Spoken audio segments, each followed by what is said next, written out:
मंडळी, तुम्हाला माहिती आहे का, तुम्ही कांदा लसूण टोमॅटो न वापरता सुद्धा अगदी चमचमीत भाजी बनवू शकता। त्यासाठी इथं रात्रभर भिजवलेले काळे चणे कुकरमध्ये घालायचे, तेजपान आणि मीठ घालून पाणी घालून याच्या 3 शिट्ट्या करायच्या।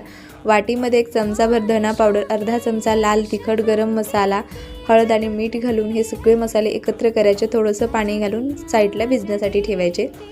कढईमध्ये तेल घातलेले, जिरं घालायचं, थोडंसं आलं यामध्ये खिसून घालायचं म्हणजे चव खूप छान येते।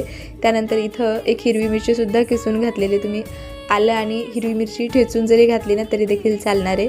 तयार केलेले जे मसाले आहेत ते छान यामध्ये घालायचे, छान असे परतून घ्यायचे, कोथिंबीर घालायची, मस्त हा मसाला तयार होतो।